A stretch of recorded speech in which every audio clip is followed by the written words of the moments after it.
kalinsalaan at kamatayan, pagkawasak ng mga tahanan, pagkasira ng mga alatan, at pagkawala ng komunidad. Maraming kababalaghang trahedya at hindi inaasang sakuna ang nagresulta ng napakalaking epekto sa mga tao. Ano ang kailangan nating gawin? Paano natin ito haharapin? Kakayanin ba natin? Pangyayaring biglaan. Malakas at tuloy-tuloy na hangin na may dalang ulan. Ang bagyo. Kumakailan lamang nangyari ang ika-15 at pinakamalakas na bagyo na tumama sa bansa. Noong 2020 taon, ang Bagyong Odette. Maraw lang naman.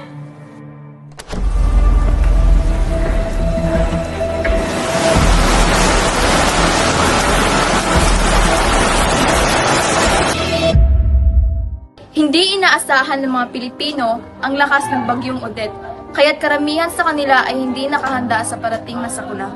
Pagkatapos tinamaan ng Bagyong Odette ang Visayas at Mindanao sa Pilipinas, ay libu-libong Pilipino ang nangangailangan ng tulong. Sila ay naghihirap dahil hindi nila nakasanayan na harapin ang mga mahihirap na pagsubok. Napakahirap sapagkat wala kaming tubig at kailangan pa namin mag-igib, ma'am. Wala kaming naipundo ng pagkain, ma'am. Tapos isa pa, wala kaming mabibilhan.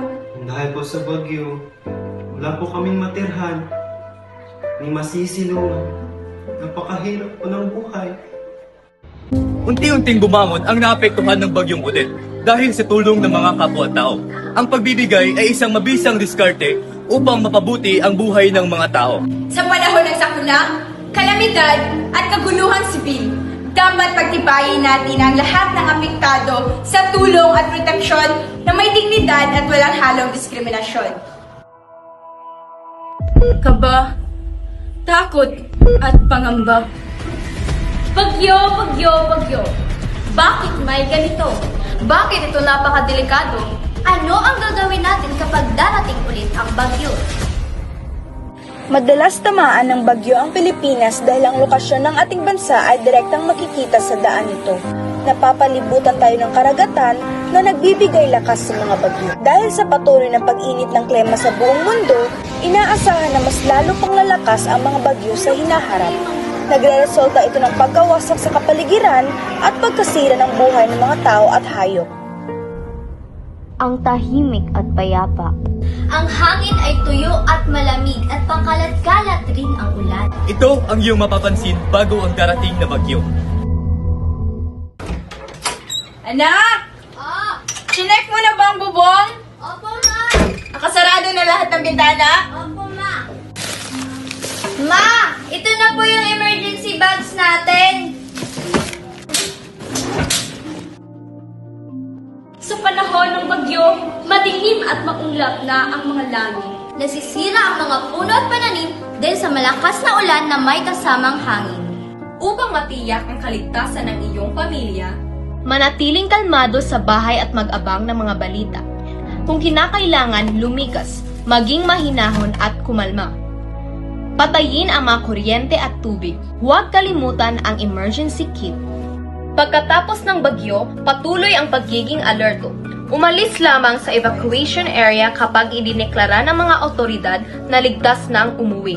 Kung ang iyong tahanan ay nasira ng bagyo, suriin muna kung ito ay ligtas at matatag bago pumasok. Huwag magsaksak at gumamit ng mga appliances at iba pang mga dekuryenteng kagamitan na binaha.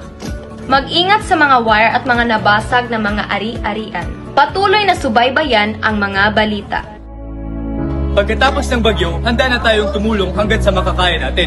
Ang pagbubuluntaryo sa paglilinis, pagtulong sa pagtayo ng tahanan, at pagbalot ng mga pagkain at iba pang mga supply. Ihanda ang sarili at ang mga importanteng bagay. Huwag magpanik. Manatiling kalmado at alerto. Maging matatag at handang tumulong sa kapwa-tao. pagiging handa ay maaaring mabawasan ng takot, pagkabalisa at pagkalugi na may kaakibat ng mga sakuna. Ang pagsunod ng mga tao sa mga alintuntunin ay nakatulong upang mapanatili ang kanilang kalusugan at maprotektahan ang kanilang mga sarili. maaring hindi na kailangan mag-alala na masugatan o magdusa. Sa panahon ng kalamidad, ligtas ang may alam. Ang kaalaman sa paghahanda, pagpaplano at pagtulong ay tanging susi upang tayo manatiling matatag at patuloy na bumabangon sa namang hamon sa buhay. Maging handa at kumilos. Para sa ligtas at maayos na kinabukasan.